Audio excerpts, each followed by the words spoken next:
Estaba sentada en esa silla de plástico duro en la comisaría de Chicago, con el brazo todavía palpitando bajo mi blusa de manga larga cuando escuché su voz resonando por el pasillo.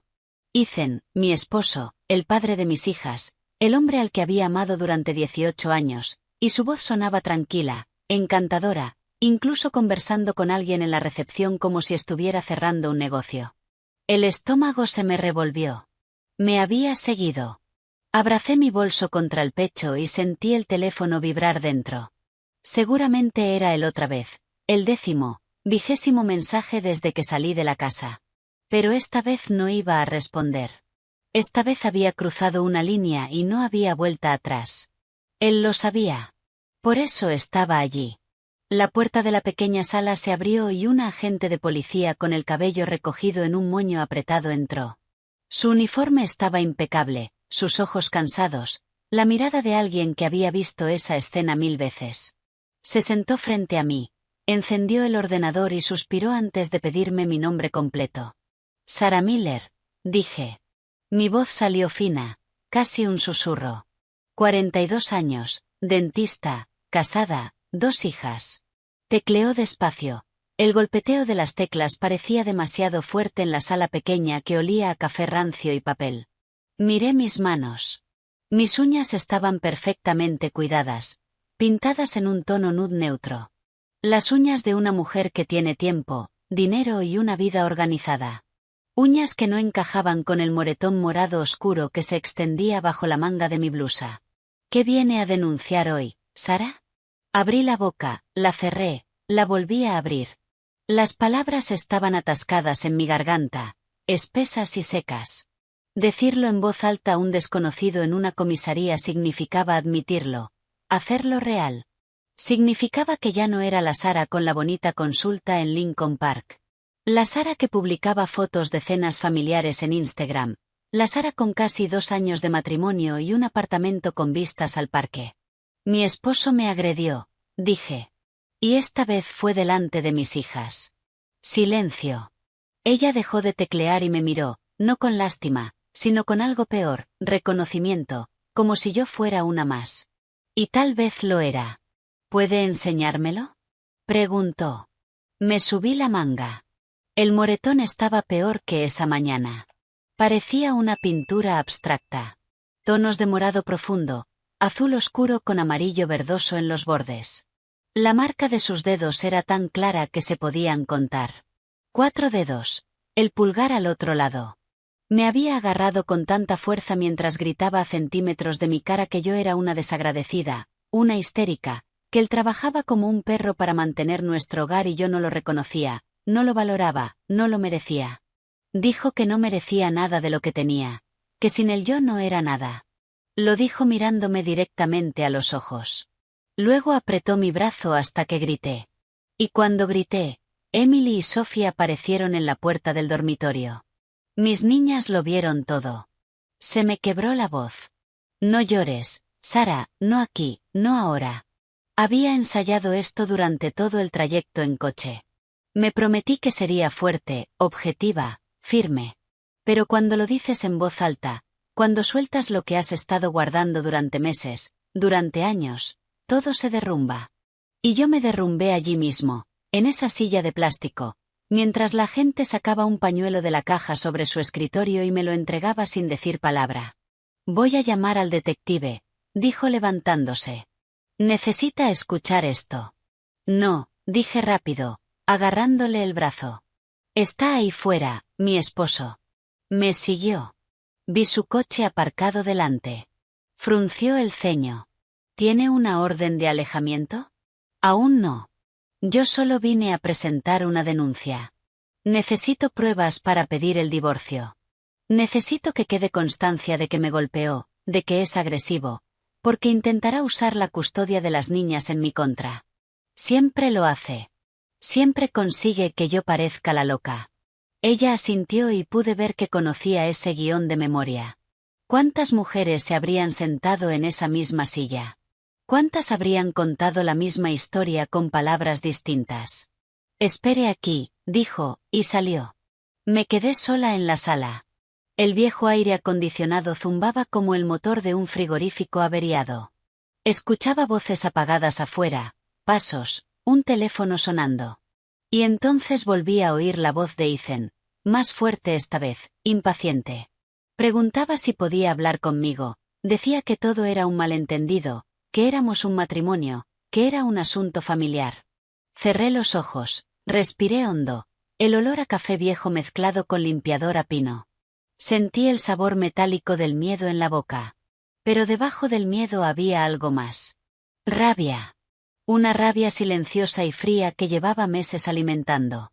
Desde el día que me gritó delante de Emily, desde la vez que empujó a Sophie cuando intentó defenderme, desde la noche en que encontré el mensaje de texto en su teléfono y él le dio la vuelta acusándome de paranoica, de invadir su privacidad.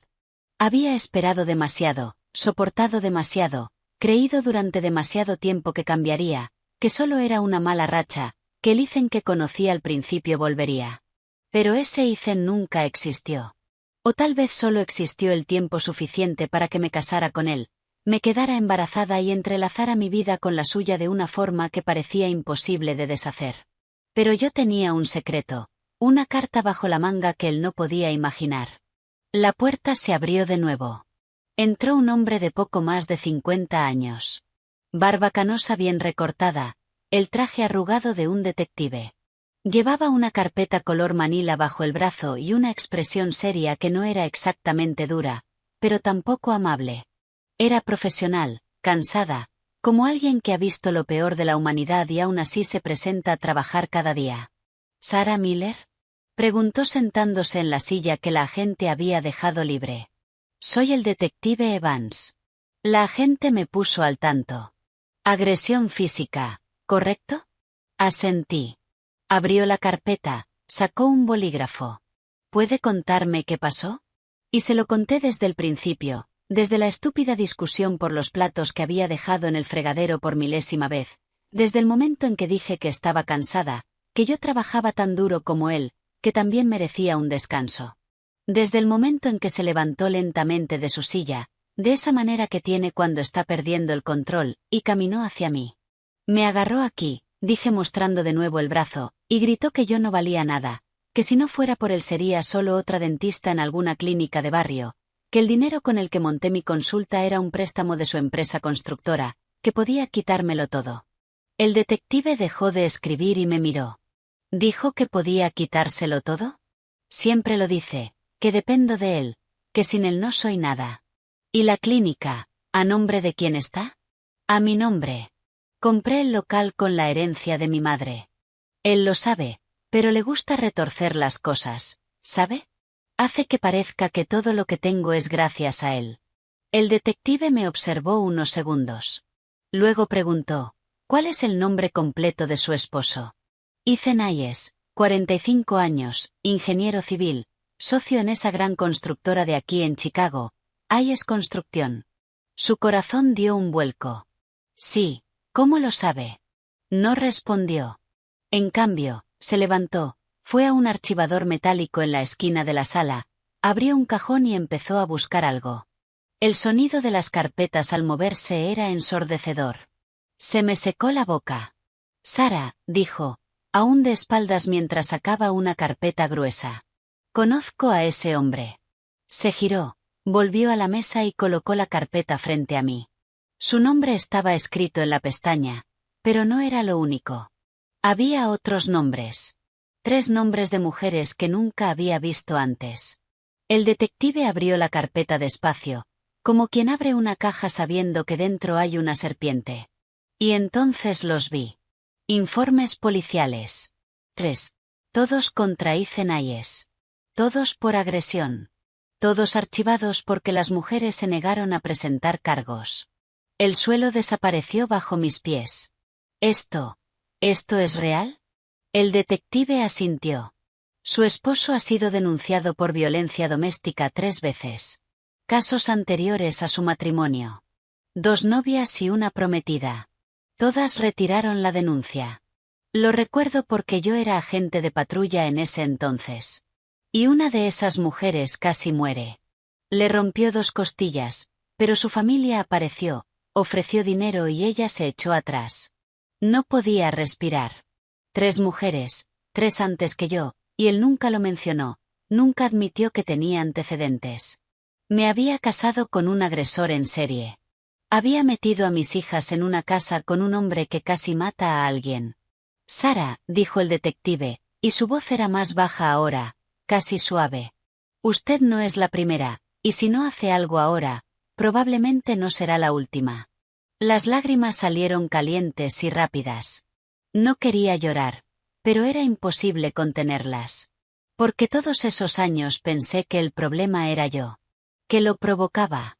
Que era demasiado sensible, demasiado dramática, demasiado exigente. Él me convenció de ello.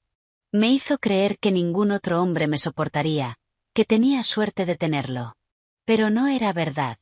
Nada de eso era verdad. Yo solo era otra más en su lista.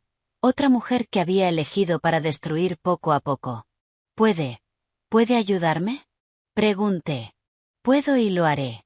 Pero necesito que usted también me ayude. Necesito que no se rinda. Necesito que llegue hasta el final. Porque esta vez, Sara, esta vez voy a hacer que ese hombre responda por lo que ha hecho. Asentí, me sequé las lágrimas con el dorso de la mano y luego busqué en mi bolso, lo abrí y saqué mi teléfono. Lo desbloqueé y le mostré la carpeta que había creado 8 meses atrás. La carpeta llamada Evidencia. Dentro había 47 archivos de audio de discusiones, 23 fotos de moretones, 6 vídeos del rompiendo cosas en la casa y una grabación de 2 minutos en la que me amenazaba con matarme si alguna vez intentaba dejarlo. El detective tomó el teléfono, miró la pantalla y luego me miró a mí. Y por primera vez desde que entré en esa comisaría vi algo en sus ojos que no era cansancio. Era respeto. «Es usted inteligente», dijo. «No», respondí, «solo estoy cansada de ser estúpida». Y allí, en esa fría sala de la comisaría, mientras afuera mi esposo esperaba para convencerme de rendirme una vez más, me quité la alianza de oro del dedo, la que llevaba grabado para siempre en el interior, y la coloqué sobre la mesa metálica rayada, justo en el centro de la carpeta. Con los informes de las otras mujeres que había destruido antes que yo, el para siempre había terminado, y mi verdadera lucha apenas comenzaba. Para entender cómo terminé en esa comisaría con 8 meses de pruebas guardadas en mi teléfono, necesito llevarte atrás, 18 años, a cuando conocí a Icenayes en una fiesta de graduación del Colegio de Odontología de la UIC. Tenía 24 años, recién graduada, con un vestido azul. Mi mamá me había regalado unos tacones que me apretaban pero eran hermosos, el cabello suelto sobre la espalda. Me sentía bonita, poderosa, lista para conquistar el mundo. Había pasado 5 años estudiando como una loca, haciendo rotaciones en clínicas públicas, despertándome a las 5 de la mañana para tomar el tren. Mi madre vendió su apartamento para ayudarme a pagar la universidad después de que mi padre muriera. Le debía todo. Y esa noche, con el diploma en la mano, estaba segura de que devolvería cada centavo, cada sacrificio, cada noche que pasó haciendo arreglos de ropa para complementar su pensión. Fue mi amigo Daniel, un compañero de clase, quien me presentó a Icen. Era primo de alguien, estaba allí solo para conocer gente. Ingeniero civil, también recién graduado, ya trabajando en la constructora de su padre. Guapo de esa manera clásica, ojos claros, sonrisa amplia, el aire confiado de alguien que creció sin tener que demostrar nada a nadie. Llevaba una camisa blanca con las mangas remangadas, un reloj caro en la muñeca. Olía a colonia de diseñador. Me miró como si yo fuera la única persona en la fiesta. Me preguntó por la odontología, por mis planes, por lo que quería hacer. Y escuchaba, o al menos eso creí. Hizo las preguntas correctas, se rió de mis chistes, me tocaba el brazo al hablar. Al final de la noche me pidió el número. 3 días después me llamó y me invitó a cenar. El restaurante era demasiado elegante para mí. Recuerdo estar nerviosa mirando el menú sin precios, intentando adivinar qué era lo más barato, pero él pidió vino, entrada, plato principal, postre. Pagó sin pestañear, me hizo sentir especial, me hizo sentir que lo merecía. Durante los primeros 6 meses, Ethan fue perfecto. Me recogía, llevaba flores para mi mamá, me presentó a sus padres, gente elegante que vivía en un ático dúplex en la Gold Coast con vistas a Lincoln Park. Su madre, Eleanor, me examinó de arriba abajo en ese primer brunch, evaluando si yo era suficiente para su hijo. Pero sonrió, dijo que era una chica trabajadora, y yo tragué el veneno de ese cumplido fingiendo que era dulce. Ethan me ayudó a montar mi primera consulta. O al menos eso decía. La verdad es que mi madre murió 6 meses después de mi graduación. Cáncer de mama, rápido, agresivo, sin oportunidad. Me dejó un pequeño apartamento en Andersonville, que vendí por $400,000. Usé cada centavo para comprar un local comercial en Lincoln Park y equipar la clínica. Cada sillón, cada autoclave, cada luz fue pagado con el sudor de mi madre. Pero Ethan siempre estaba allí dando su opinión, conociendo proveedores, negociando precios. Y con el tiempo empezó a torcer la narrativa. Les decía a sus amigos que me había ayudado a montar la clínica, que me había prestado dinero, que había usado sus contactos, y yo lo dejaba, porque en ese momento creía que era amor. Creía que me estaba apoyando. Nos casamos 2 años después de conocernos. Una gran boda en un club prestigioso, 300 invitados, un vestido importado que eligió su madre porque el que yo escogí no estaba a la altura. Luna de miel en Hawái. Regresamos y nos mudamos a un apartamento que él había comprado a su nombre. Sugerí poner los 2 nombres en la escritura, ya que yo ayudaría con la hipoteca, pero se rió y dijo que no era necesario, que estábamos casados, que lo suyo era mío. Le creí. Emily nació 1 año después. Sophie, 2 años más tarde, y fue entonces cuando las cosas empezaron a cambiar. Despacio, tan despacio que ni siquiera lo noté. Primero fueron los comentarios. Yo estaba demasiado cansada. Me quejaba demasiado. No mantenía la casa lo suficientemente bien. Él trabajaba todo el día y volvía esperando que todo estuviera en orden, pero había juguetes tirados, platos en el fregadero, yo en pijama manchado de comida de bebé. Me disculpaba, intentaba hacerlo mejor. Contraté un servicio de limpieza, pero entonces se quejó del dinero. Dijo que gastaba demasiado, que no sabía administrar las finanzas, aunque pagaba la limpiadora con el dinero de mi clínica, pero siempre encontraba la manera de hacerlo sonar como si fuera su dinero. Luego vinieron los gritos. Llegaba estresado del trabajo y cualquier cosa era motivo para explotar. Sophie llorando, Emily pidiendo atención, yo preguntando si podía ayudar con el baño. Todo se convirtió en razón para gritar. Y gritaba fuerte, gritaba cosas horribles, que yo era incompetente, que se arrepentía de haberse casado conmigo, que lo había atrapado con hijos, que si no fuera por las niñas se habría ido hace mucho. Lloraba escondida en el baño, abrazaba a mis hijas y les pedía perdón por lo que habían oído. Intentaba explicar que papá solo estaba cansado, solo estresado, que en el fondo nos quería. Y lo creía. Creía que si yo fuera mejor esposa, mejor madre, mejor ama de casa, él volvería a ser el hombre de la fiesta de graduación, el que me miraba como si fuera especial. Pero nunca volvió porque ese hombre nunca existió realmente. Solo era una máscara. Los años pasaron. Emily se convirtió en una niña callada que evitaba a su padre. Sophie se volvió una niña ansiosa que se mordía las uñas y le tenía miedo a la oscuridad. Y yo me convertí en una sombra. Trabajaba en la clínica durante el día, sonreía a los pacientes, fingía que todo estaba bien.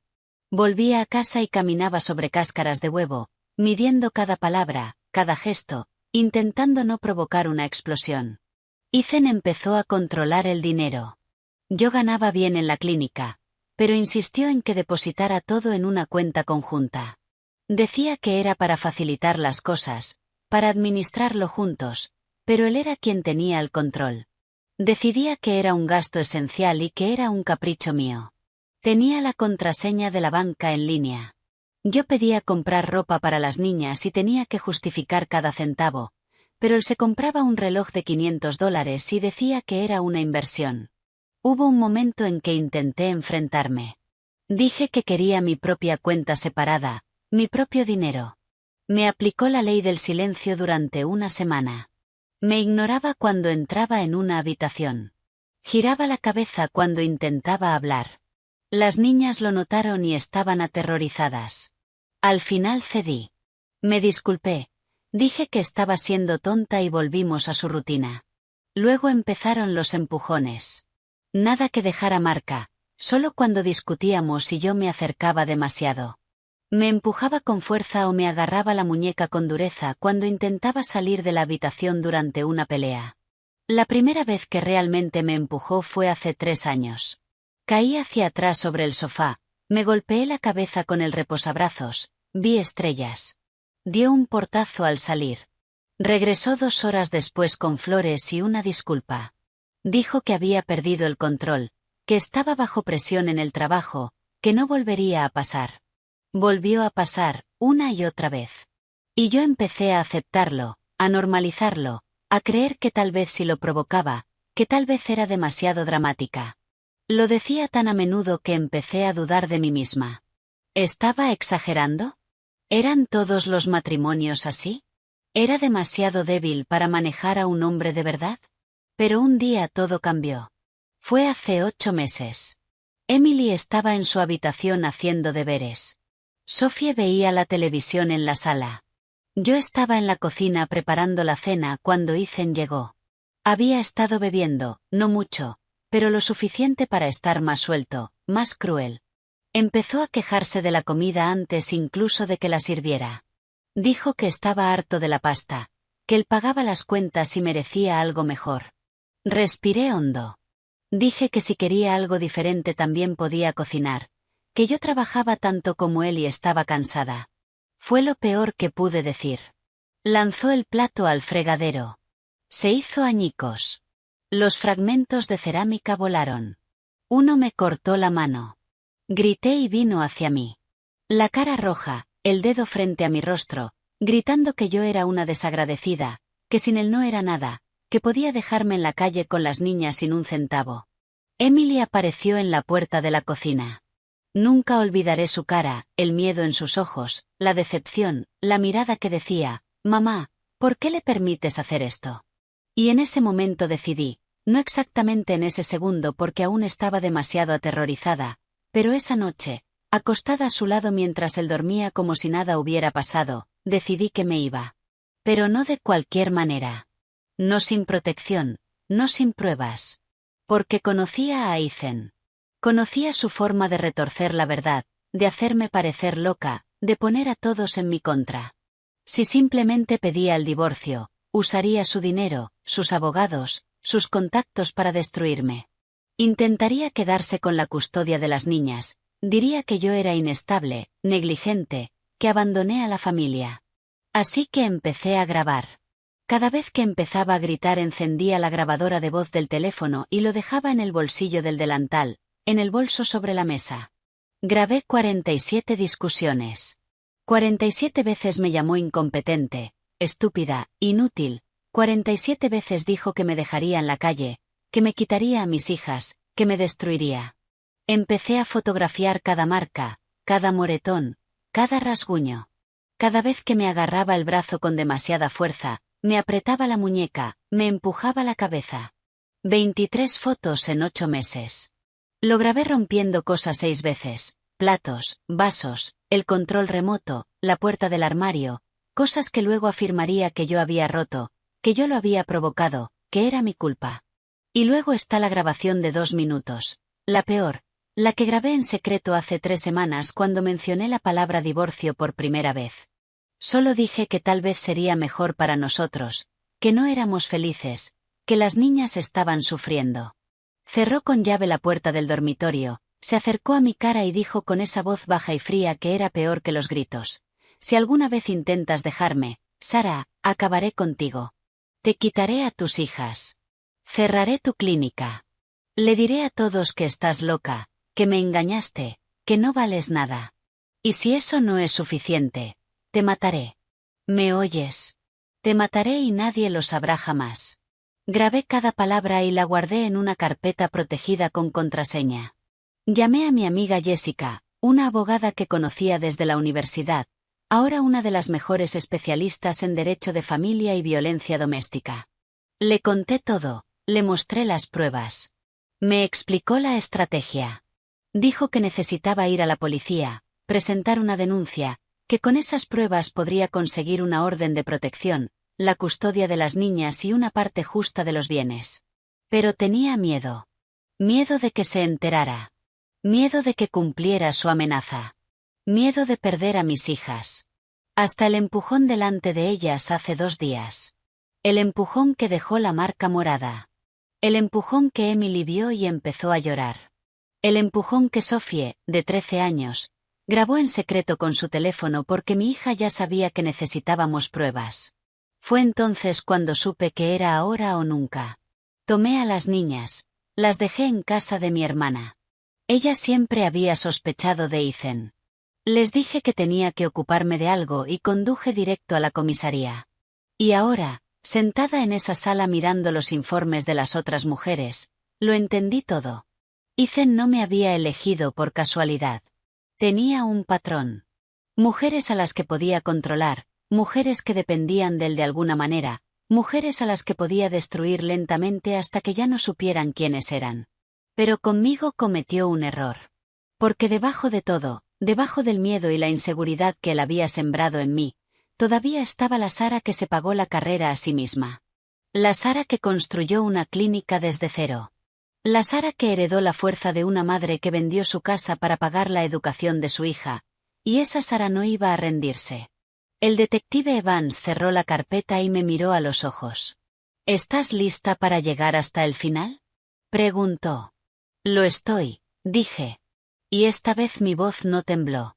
El detective Evans pasó las 2 horas siguientes escuchando cada archivo de audio, mirando cada foto, viendo cada vídeo que yo había guardado en mi teléfono. Tomaba notas, pausaba, rebobinaba, tomaba más notas. La agente que me habló primero entraba y salía varias veces, trayendo agua, café, formularios. Me bebí el café aunque estaba frío y era horrible, solo para tener algo que hacer con las manos, que no dejaban de temblar. Afuera, Ethan seguía esperando. Podía sentir su presencia como si fuera una sombra atravesando la pared. Cada media hora preguntaba cuánto faltaba. Decía que tenía una reunión, que era absurdo retenerme allí tanto tiempo, que conocía a gente importante, que iba a llamar al abogado de la familia. Que llame, dijo el detective sin apartar la vista de la pantalla del ordenador mientras transfería mis archivos. Va a necesitar un abogado muy, muy bueno. Cuando terminó de documentarlo todo, levantó el teléfono e hizo una llamada. Juez Avance, soy el detective Evans del Distrito 18.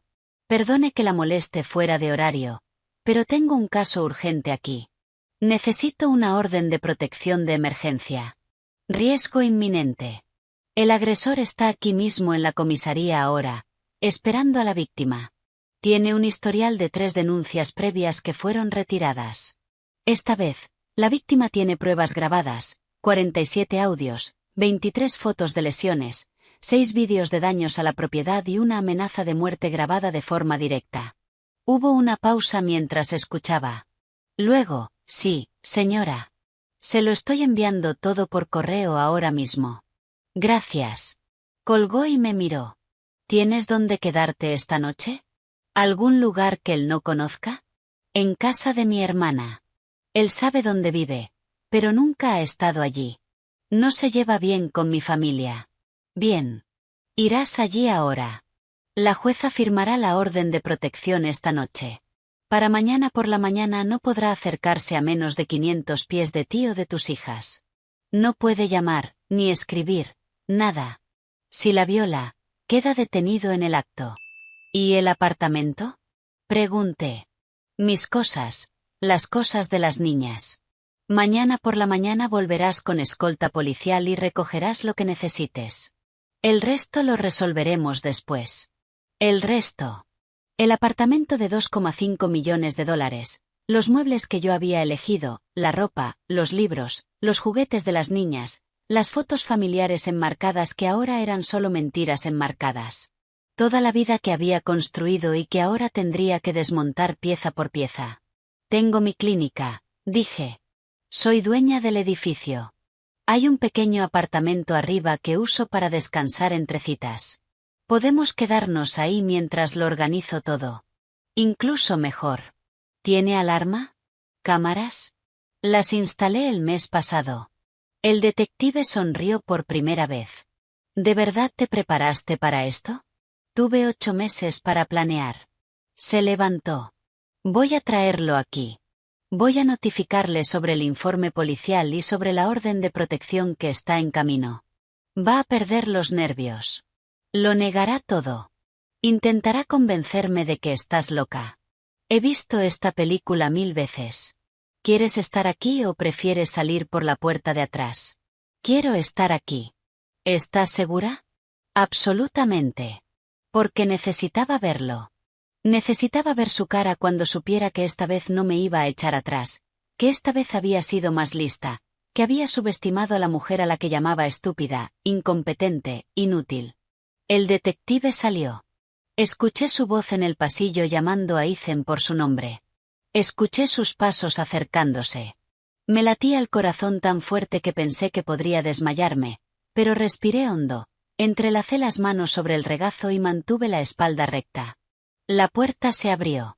Ethan entró y cuando me vio allí sentada, con el detective a mi lado y la carpeta de evidencia sobre la mesa, su expresión cambió. Durante una fracción de segundo vi miedo en sus ojos. Miedo real. Pero enseguida volvió a ponerse la máscara. La sonrisa cansada, la mirada condescendiente, el suspiro de un hombre paciente lidiando con una mujer histérica. Sara, cariño, dijo, con una voz suave como miel envenenada. ¿Qué está pasando? ¿Por qué no contestas mis llamadas? Estaba preocupado. Las niñas están preguntando por ti. No hables de mis hijas, dije. Mi voz salió firme, más firme de lo que esperaba. Parpadeó. ¿Cómo que tus hijas? Son nuestras hijas. Sara. Miró al detective. Detective, no sé qué le habrá contado mi esposa, pero últimamente ha estado muy estresada, muy ansiosa. Incluso le sugerí que viera a un terapeuta, pero se negó. Tiene estos episodios. A veces se inventa cosas, retuerce situaciones. ¿Qué me invento cosas? Dije, y sentí subir la rabia caliente por la garganta. ¿Me inventé los 47 audios de ti gritándome insultos? ¿Me inventé las 23 fotos de los moretones que me dejaste en el cuerpo?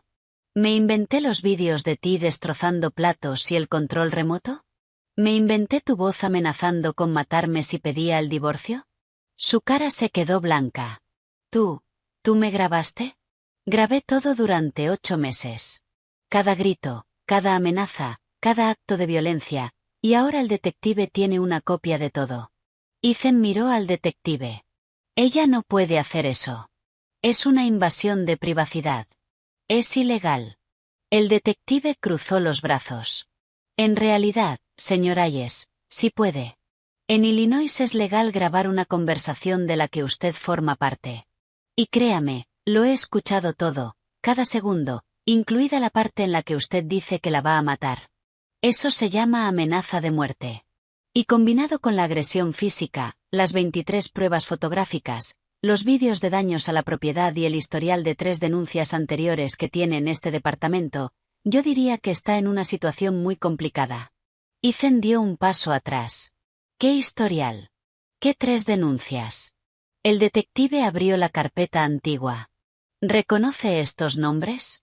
Jessica Smith, denuncia en 2006, retirada. Megan Jones, denuncia en 2008, retirada. Ashley Williams, denuncia en 2010. 2 costillas rotas. Casi muere. Denuncia retirada después de que su familia ofreciera un acuerdo económico. Sigo. Eso fue hace años, balbuceó Ethan. Yo era joven. He cambiado. Yo. No has cambiado, lo cortó el detective. Solo te volviste más cuidadoso. Pero esta vez, señor Hayes, su víctima también fue más cuidadosa. Ethan me miró y vi algo que nunca le había visto. Desesperación real. Se estaba dando cuenta de que había perdido el control, de que la narrativa ya no era suya, de que yo le había dado la vuelta a la situación. Sara, dijo con la voz temblorosa. Sara, cariño, podemos hablar de esto en casa con calma. Sé que he sido difícil. Sé que a veces pierdo los nervios, pero te amo. Amo a nuestras niñas. Podemos arreglarlo.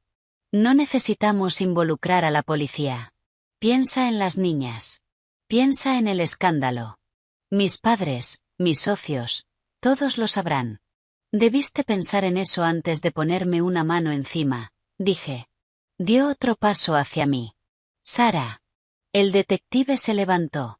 Señor Hayes, le sugiero que no se acerque a la víctima. Acabo de recibir confirmación de la jueza. La orden de protección ha sido concedida. Tiene prohibido acercarse a Sarah Miller o a sus hijas a menos de 500 pies. No puede llamar, escribir, enviar correos, nada. Cualquier violación resultará en su detención inmediata.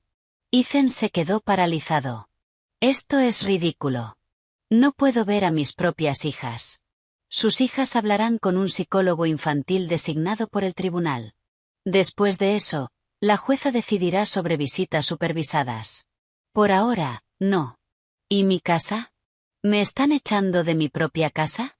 Por ahora, la señora Miller y sus hijas se marcharán. Habrá una audiencia pronto para decidir quién reside en el hogar durante el proceso de divorcio.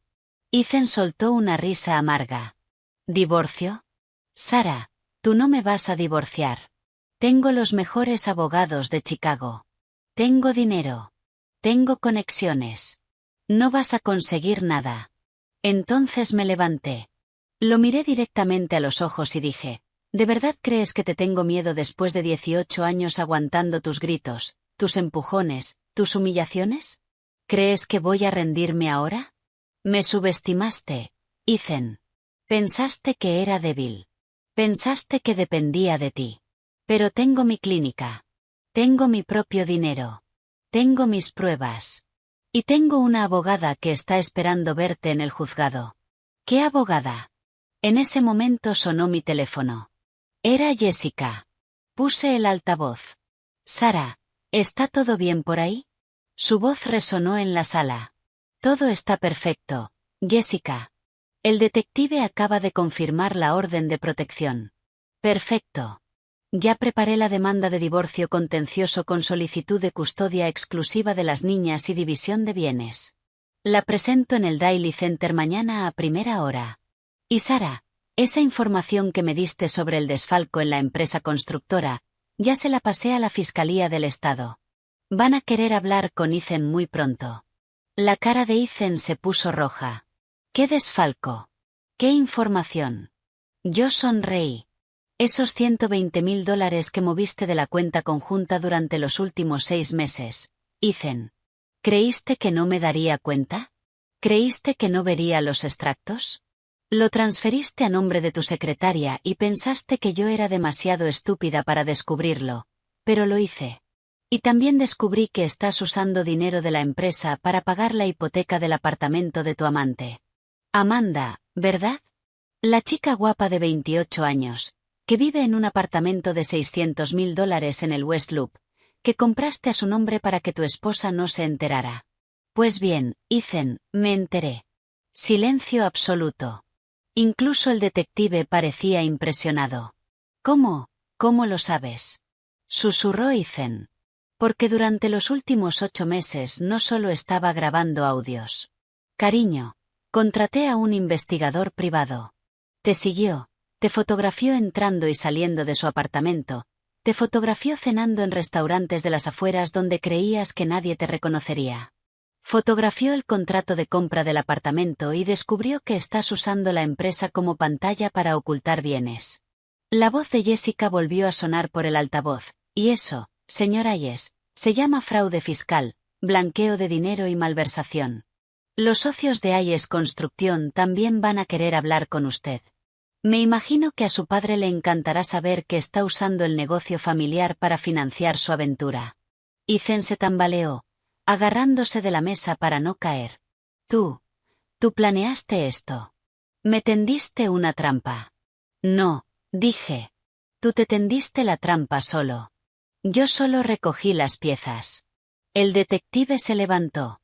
Señor Hayes, le sugiero que se marche ahora. La señora Miller saldrá con escolta. Tiene 1 hora para estar fuera del radio de 500 pies alrededor de ella. Si me entero de que violó la orden de protección, pasará la noche en una celda. ¿Entendido? Ethan me miró con un odio tan puro que sentí el aire volverse pesado. Pero debajo de ese odio había algo más. Derrota. Sabía que había perdido. Por primera vez en su vida, Ethan Hayes no tenía el control. «Vas a arrepentirte de esto», dijo en voz baja. «No», respondí, «tú sí». Salió hecho una furia, dando un portazo. Escuché sus pasos alejarse por el pasillo hasta que desaparecieron por completo. Y entonces, solo entonces, las piernas me fallaron. Me desplomé en la silla y empecé a llorar. Pero no era un llanto de tristeza. Era alivio. Era libertad. Era el peso de 18 años levantándose de mi cuerpo. El detective me puso una mano en el hombro. «Fuiste muy valiente». «No me siento valiente», dije entre sollozos. «Me siento agotada». «El valor no es la ausencia de miedo», dijo. «Es tener miedo y hacerlo igual». «Hiciste lo correcto, Sara, por ti y por tus hijas». Me sequé las lágrimas, me levanté, agarré mi bolso y salí de esa comisaría por la puerta principal, escoltada por un agente hasta mi coche. Al encender el motor miré por el retrovisor. Ethan estaba al otro lado de la calle, junto a su coche, observándome, pero no se acercó porque ahora tenía miedo. Miedo de que lo arrestaran, miedo de perderlo todo, miedo de la mujer que intentó destruir y que ahora estaba en pie, erguida, lista para luchar. Aceleré y no miré atrás. Los 3 días siguientes fueron un borrón de abogados, papeleo y miradas de lástima. Fui con escolta policial a recoger nuestras cosas del apartamento. Ethan no estaba, pero su presencia colgaba en cada habitación como un fantasma furioso. Empaqué ropa, juguetes, documentos. Emily me ayudó en silencio. Sophie lloró cuando tuvo que elegir qué muñecas llevarse. Nos mudamos al apartamento encima de mi clínica. Era pequeño, solo 2 habitaciones, pero era mío. Comprado con el dinero de mi madre. Ethan nunca había puesto un pie allí. Pensaba que ese lugar era demasiado simple. Decía que debería alquilarlo como más espacio de oficina en lugar de desperdiciarlo. Pero ahora ese espacio era nuestro refugio. Las niñas hicieron 1.000.000 de preguntas. ¿Dónde está papá? ¿Por qué no podemos verlo? ¿Vamos a volver a casa? Respondí con cuidado, con la verdad, de una manera que pudieran entender. Les dije que papá y yo nos íbamos a divorciar, que a veces los adultos ya no pueden vivir juntos, que no era su culpa. Nunca fue su culpa. Emily, por ser mayor, entendía más de lo que yo habría querido. Una noche entró en mi habitación y dijo: «Mamá, yo siempre supe que papá era malo contigo. Solo que no sabía qué hacer. Lo siento por no haberte defendido». Abracé a mi hija y lloré sobre su hombro. «No tenías que defenderme, cariño. Eres una niña. Era mi trabajo protegerte y tardé demasiado. Pero ahora estamos a salvo. Te lo prometo». Jessica trabajaba como una máquina. Presentó el divorcio, pidió custodia exclusiva, solicitó $1.000 al mes de manutención y empezó el proceso de dividir los bienes. Ethan contrató el bufete más caro de Chicago, 3 abogados contra Jessica. Ella no se intimidó. La conferencia de conciliación se programó para 10 días después de que yo presentara la denuncia. Entré al juzgado con las piernas temblando. Jessica a mi lado, sosteniendo un archivador grueso con todas las pruebas. Ethan estaba allí con un traje gris impecable, el cabello perfectamente peinado, la postura de un empresario exitoso, pero cuando me vio, la máscara se le cayó un segundo. Vi el odio, la humillación, porque todos allí lo sabían, el personal del juzgado, los otros abogados, la gente esperando en las sillas de plástico. Todos sabían que el respetado ingeniero Ethan Hayes era un maltratador. Entró la jueza Vance. Una mujer de unos 60 años, cabello gris recogido en un moño, gafas en la punta de la nariz y una expresión indescifrable. Se sentó, abrió el expediente y leyó en silencio durante largos minutos. El sonido de las páginas al pasar era el único sonido en la sala. Luego se quitó las gafas, miró a Ethan y dijo: «Señor Hayes, ¿es consciente de la gravedad de las acusaciones contra usted?» Su abogado se levantó. «Su señoría, mi cliente niega todas las acusaciones». Esto es un intento de difamación orquestado por su esposa, que busca una ventaja económica en el divorcio. La jueza arqueó una ceja. Difamación con 47 grabaciones de audio, 23 fotografías, 6 vídeos y una amenaza directa de asesinato, sin mencionar un historial de 3 denuncias previas retiradas. El abogado vaciló. Su señoría, esas denuncias antiguas fueron retiradas porque no tenían mérito. Fueron retiradas porque las víctimas fueron presionadas y pagadas. La jueza lo cortó. He leído los expedientes antiguos. He leído los informes médicos. Una de esas jóvenes casi muere. 2 costillas rotas. Una conmoción. ¿Tiene alguna explicación para el patrón de conducta de su cliente? Silencio. Ethan se movía inquieto bajo la mesa. La jueza me miró. Señora Miller, ¿tiene algo que decir? Jessica me dio un ligero empujón. Me levanté despacio. Su señoría, viví con miedo durante 18 años. Miedo de discrepar con él, miedo de decir lo incorrecto, miedo de provocarlo. Pensé que si yo era mejor esposa, mejor madre, él pararía. Pero nunca paró. Y cuando descubrí que ya le había hecho esto a otras mujeres antes que a mí, entendí que yo nunca fui el problema. Él es el problema, y no voy a permitir que mis hijas crezcan creyendo que esto es normal, que un hombre puede golpear, humillar y amenazar, y que una mujer tiene que quedarse callada. La jueza asintió. ¿Tiene las grabaciones? Jessica puso una memoria USB sobre la mesa. La jueza la tomó, la conectó a su portátil y reprodujo el primer archivo de audio. La voz de Ethan llenó la sala. Esa voz que yo conocía tan bien, gritando que yo no servía, que sin él no era nada, que me dejaría en la calle. Vi al abogado cerrar los ojos. Vi a Ethan hundirse en la silla. La jueza escuchó 3 minutos y pausó. Suficiente, dijo. Señora Miller, se le concede la custodia exclusiva temporal de los menores. Señora Yes, visitas supervisadas cada 2 semanas en el centro familiar del tribunal. Cualquier violación de la orden de protección resultará en su detención. Próxima audiencia en 30 días para hablar de la división de bienes. Están todos despedidos. Me levanté temblando. Jessica me abrazó. Salimos de esa sala y por primera vez en días respiré hondo. Había ganado la primera batalla, pero la guerra estaba lejos de terminar. 3 días después recibí una llamada de Jessica. Su voz tensa. Sara, tenemos un problema. Los padres de Ethan han contratado a un abogado penalista. Están diciendo que fabricaste las pruebas, que las grabaciones fueron editadas, que te lo inventaste todo para sacarle dinero. Se me encogió el estómago. ¿Pueden hacer eso? Pueden decirlo, pero tenemos el análisis forense de nuestro lado. Las grabaciones fueron analizadas y son auténticas. Sin ediciones. Además, tenemos los informes médicos de tus lesiones y el testimonio de las niñas con el psicólogo forense. No podrán revertir esto. Y el caso con la fiscalía, el desfalco, se está moviendo lento, pero se está moviendo. Han abierto una investigación formal, han incautado documentos de Hayes Construcción. Si confirman el fraude, enfrentará cargos por malversación y blanqueo de dinero. Podría recibir entre 2 y 5 años, y la amante, Amanda, desapareció, se fue de Chicago. Por lo que encontró el investigador, se mudó a Nueva York.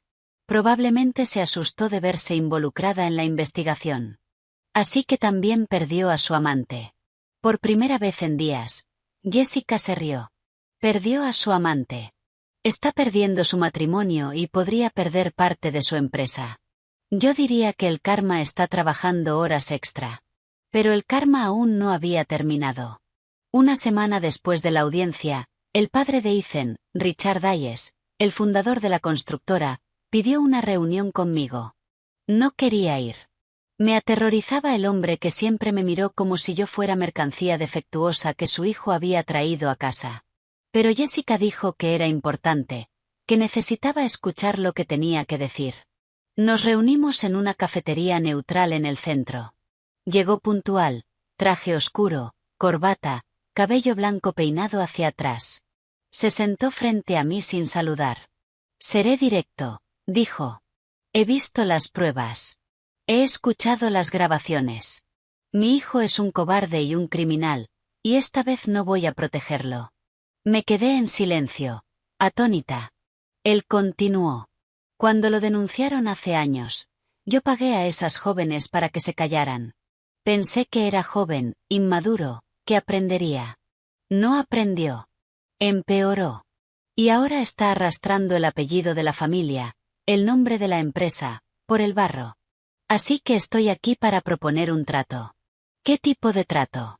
Voy a sacarlo de la sociedad en Ayes Construcción.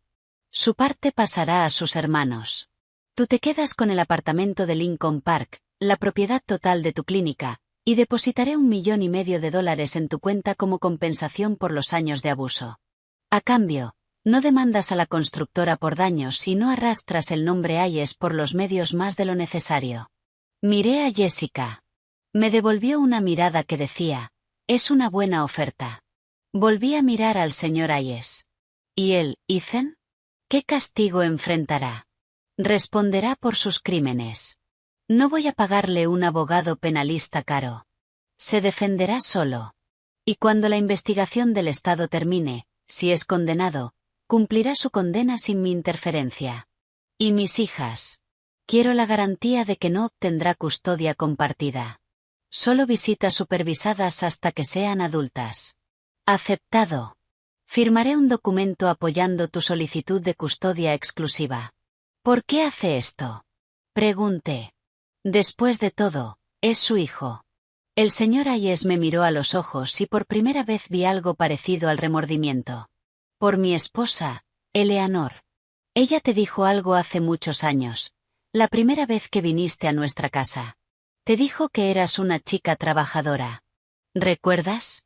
Recuerdo. Eso fue una advertencia. Era su manera de decirte que no te casaras con mi hijo, porque ella sabe. Siempre ha sabido lo que él es. Y ella vivió 35 años de matrimonio soportando a un hombre como él. Yo era como él con ella. Yo gritaba. Yo controlaba. Yo humillaba. Nunca le pegué, pero la destruí igual. Y cuando vi las denuncias contra mi hijo años atrás, lo negué. Fingí que no era verdad, porque admitir que mi hijo era un monstruo significaba admitir que yo también lo era. Hizo una pausa, respiró hondo. Pero el otro día, después de que todo saliera a la luz, Eleanor me dijo que ya no va a vivir en silencio, que si no hago lo correcto ahora, me dejará, y contará públicamente lo que le hice durante décadas. Así que estoy haciendo esto por ella, por ti y por tus hijas, porque ninguna mujer debería pasar por lo que tú pasaste. Me quedé sin palabras. Acepté el trato. Jessica redactó los términos. El señor Ayes firmó y 3 días después, $1,500,000 aparecieron en mi cuenta bancaria. El apartamento pasó a mi nombre. Ethan fue expulsado oficialmente de la constructora. Y cuando la noticia se filtró, cuando todo Chicago se enteró de que el ingeniero Ethan Ayes había sido repudiado por su propio padre por violencia doméstica, su reputación se derrumbó. Sus socios se fueron, los clientes desaparecieron. La investigación de la fiscalía se aceleró y, 2 semanas después, Ethan fue acusado formalmente de malversación y blanqueo de dinero. Intentó llamarme una vez, 7 veces, envió mensajes diciendo que era mi culpa, que yo lo había destruido, que lo pagaría. Cada mensaje fue reenviado al detective, cada llamada documentada. Violó la orden de protección 6 veces. A la 7ª, fue arrestado. Pasó 3 días en la cárcel antes de salir bajo fianza, pero el daño ya estaba hecho. La prensa se apoderó de la historia. Ingeniero de una familia prominente de Chicago arrestado por violencia doméstica y delitos financieros. Su nombre se volvió sinónimo de vergüenza. Y yo estaba en pie, la cabeza alta, mis hijas a mi lado, mi clínica prosperando, con dinero suficiente para empezar de nuevo. Sin miedo, sin vergüenza, sin cadenas. 6 meses después, estaba sentada en el balcón del nuevo apartamento que había comprado. No era enorme como el de Lincoln Park, pero era mío. Comprado a mi nombre, solo con mi dinero, sin nadie que me dijera que no lo merecía. 3 habitaciones, 2 baños, Una cocina con una isla central donde a Emily le gustaba hornear pasteles los fines de semana. Sophie había elegido el color de la pared de su habitación, lila. Se lo permití. Después de tanto tiempo viviendo en una casa donde Ethan controlaba cada decisión, dejar que mi hija de 13 años eligiera el color de su propia pared se sintió revolucionario. Estaba tomando café, viendo salir el sol sobre la ciudad, cuando sonó mi teléfono. Era el detective Evans. Sara, buenos días. Perdona que llame tan temprano.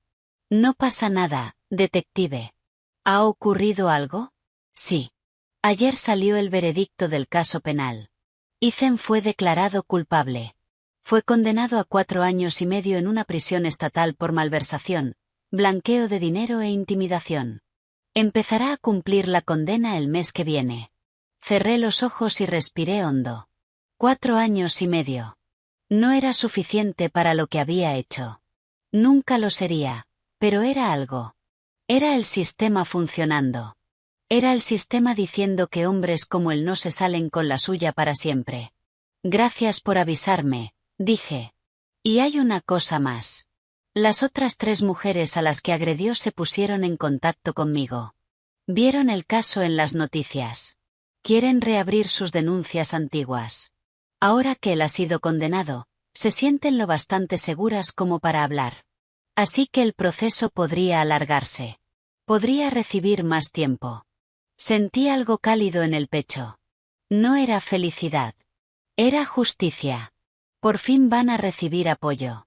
Las he derivado a una red de abogados pro bono que se especializan en esto. Tendrán toda la ayuda que necesiten. Yo puedo ayudar económicamente, dije, si lo necesitan. Hubo una pausa. Eres una mujer increíble, Sara. Le pasaré tu información de contacto al coordinador de la red. Seguro que lo agradecerán. Colgué. Me quedé allí sentada, sosteniendo la taza de café ya frío, viendo cómo el cielo se volvía naranja. Y por primera vez en muchísimo tiempo me sentí ligera. No feliz. Todavía no. La felicidad llevaría tiempo, pero ligera, como si me hubieran quitado de la espalda un peso enorme. Emily apareció en el balcón en pijama, el pelo desordenado, los ojos hinchados de sueño. Buenos días, mamá. ¿Quién era? El detective. Ya salió la condena de tu padre. Va a ir a prisión. Ella se quedó callada un momento y luego se sentó a mi lado. ¿Debería sentirme mal por no sentirme mal? Le rodeé los hombros con el brazo. No, cariño. Tienes todo el derecho a sentir lo que sientas. Era tu padre, pero también era un hombre que te asustaba, que te hacía sentir miedo en tu propia casa. No hay una forma correcta de sentir esto. Solo desearía que fuera diferente, dijo en voz baja. Desearía tener un padre normal. Lo sé. Yo también lo deseo. Pero no podemos cambiar a las personas. Solo podemos elegir no estar cerca de quienes nos hacen daño. Sophie se despertó media hora después y también se lo conté. Ella lloró. A diferencia de Emily, todavía se aferraba a la esperanza de que su padre cambiaría, de que volvería a ser el hombre amable que ella se había inventado en su cabeza, el buen padre que en realidad nunca existió. La dejé llorar en mi regazo, le acaricié el pelo y le dije que estaba bien extrañarlo, estar confundida, estar enfadada, que los sentimientos no estaban mal y que tenía tiempo para procesarlo todo. Las niñas empezaron terapia todos los jueves a las 4 de la tarde. Las llevé a una psicóloga especializada en trauma infantil. Hablaron del miedo, de las peleas que presenciaron, de la noche en que vieron a su padre hacerme daño, y poco a poco, sesión tras sesión, empezaron a sanar. Yo también empecé terapia. Todos los martes a las 6 de la tarde. Al principio pensé que no la necesitaba, que yo era fuerte, que ya lo había superado. Pero en la tercera sesión me derrumbé. Lloré durante 1 hora entera hablando de cosas que ni siquiera sabía que todavía dolían. La terapeuta, una mujer de unos 50 años, con voz suave y mirada firme, me dijo algo que nunca olvidaré. Sara, sobrevivir no es lo mismo que sanar. Tú sobreviviste. Ahora necesitas sanar. Y así empecé a sanar. Aprendí que el abuso había dejado marcas que no se ven. Me daba miedo tomar decisiones sola. Me aterrorizaba discrepar con la gente. Me disculpaba por cosas que no eran mi culpa. Creía que tenía que ser perfecta todo el tiempo o la gente me abandonaría. Aprendí que todo eso era el resultado de años de control, humillación y empequeñecimiento. Pero también aprendí que podía desaprenderlo, que podía reconstruirme, que podía mirarme al espejo y reconocer a la mujer que me devolvía la mirada. La clínica prosperaba. Sin el peso de Ethan saboteándome, diciéndome que yo no era suficiente, pude expandirme. Contraté a 2 dentistas más, renové la sala de espera, invertí en equipo nuevo. La lista de pacientes creció, la agenda se llenó, y por primera vez vi los frutos de mi trabajo sin que nadie más se atribuyera el mérito. Usé parte del dinero del acuerdo para crear un fondo que ayudara a mujeres víctimas de violencia doméstica. Contacté con la red de abogados voluntarios que el detective había mencionado y ofrecí tratamiento dental gratuito a mujeres que estaban dejando relaciones abusivas, porque recordaba lo que se siente al mirarte al espejo y ver un diente astillado, una sonrisa rota, y sentir vergüenza. Recordaba lo difícil que es sonreír cuando por dentro te sientes rota. 15 mujeres pasaron por mi clínica en los primeros 3 meses. Escuché sus historias, vi las marcas en sus rostros, y cada una que salía de allí con una sonrisa restaurada se sentía como una victoria. No solo para ellas, también para mí. Jessica se convirtió en mi mejor amiga. Almorzábamos juntas todos los viernes. Me contaba sus casos y yo veía que mi historia no era única. Había mujeres con historias peores, historias que me hacían llorar en medio del restaurante. Pero también había historias de victoria, mujeres que salieron, que reconstruyeron, que estaban de pie por sí mismas. Y entendí que formar parte de esa red, de esa cadena de mujeres ayudando a mujeres, era parte de mi sanación. 3 meses después de la condena estaba en la clínica cuando mi recepcionista me llamó. Hay una mujer aquí que pide hablar contigo. Dice que es importante. Era Jessica Smith, una de las 3 mujeres a las que Ethan había agredido antes que a mí. Era mayor que yo, de unos 48 años, con el pelo corto y los ojos cansados, pero había firmeza en su manera de estar. Entró en mi despacho y se quedó allí mirándome. ¿Tú eres Sara? Sí, lo soy. Quería darte las gracias por tener el valor que yo no tuve. Cuando me pegó, lo denuncié, pero luego me eché atrás. Acepté el dinero. Fingí que nunca pasó. Y he cargado con eso durante 18 años. La culpa, la vergüenza. Me casé, tuve hijos, construí una vida, pero siempre supe que dejé a un monstruo libre. Y cuando vi tu caso en las noticias, cuando vi que tú no te rendiste, decidí que ya no iba a vivir con esa culpa. Reabrí mi denuncia. Y ahora él también va a responder por lo que me hizo. Ella estaba llorando. Me levanté, la abracé y lloramos juntas. 2 desconocidas que compartían la misma pesadilla sosteniéndose la una a la otra. No es tu culpa, le dije. Hiciste lo que pudiste en ese momento, y ahora haces lo que puedes ahora, y eso es más que suficiente. Las otras 2, Megan y Ashley, también reabrieron sus casos. Quedamos para tomar un café. Nos reunimos un sábado por la tarde. 4 mujeres sentadas alrededor de una mesa contando historias que habíamos mantenido ocultas durante años. Y fue extraño, doloroso, pero también liberador, porque ya no estábamos solas. El juicio por las denuncias antiguas tuvo lugar 4 meses después. Yo fui testigo. Jessica, Megan y Ashley también declararon. Ethan estaba allí con uniforme de preso, las manos esposadas, la mirada vacía. Había adelgazado, el pelo estaba más canoso, la postura encorvada. Parecía 10 años mayor. Cuando llegó mi turno de declarar, lo miré y no sentí rabia, ni miedo. Sentí lástima, porque lo había tirado todo por la borda. Su familia, su dinero, su respeto, su libertad. ¿Para qué? Para alimentar un ego enfermo, para ejercer poder sobre las mujeres. Y ahora estaba allí, roto, cosechando lo que había sembrado. Fue declarado culpable y condenado a 3 años más, para un total de 7 años y medio en prisión. Cuando salimos del juzgado, las 4 íbamos del brazo. Y el detective Evans también estaba allí, esperándonos junto a la puerta. Se acercó, Nos estrechó la mano a cada una y dijo: «Sois las mujeres más valientes que conozco». Y le creí.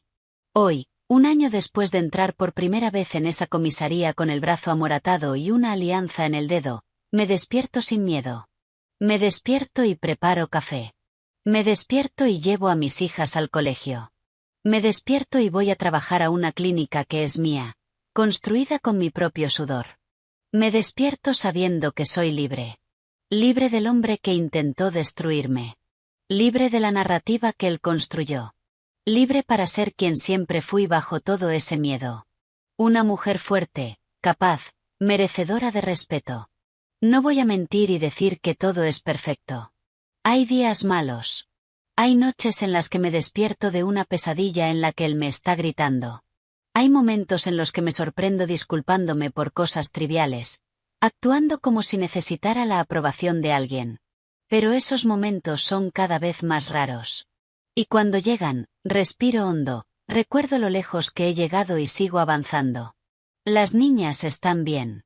Emily cumplió 17 y entró en Northwestern para estudiar psicología. Quiere ayudar a otras personas que han pasado por lo que ella pasó. Sophie cumplió 14 y está en una banda de rock en su escuela. Toca la batería. A mí me parece demasiado ruido, pero la dejo, porque el ruido de ella haciendo música es mucho mejor que el silencio asfixiante en el que vivíamos antes. Y yo estoy empezando de nuevo. Aprendí que empezar de nuevo no es borrar el pasado. Es construir un futuro nuevo encima de las ruinas. Y a veces las ruinas hacen la base más fuerte. Estoy saliendo con alguien otra vez. Nada serio todavía. Un hombre amable que conocí en una conferencia dental. Me trata con respeto, me pide mi opinión, escucha cuando hablo. Y cuando tuve un ataque de pánico en nuestra segunda cita porque alzó la voz para llamar a un camarero, no se enfadó. Me tomó la mano, se disculpó, dijo que lo entendía y esperó a que me calmara. Hay buena gente en el mundo. Yo solo lo había olvidado.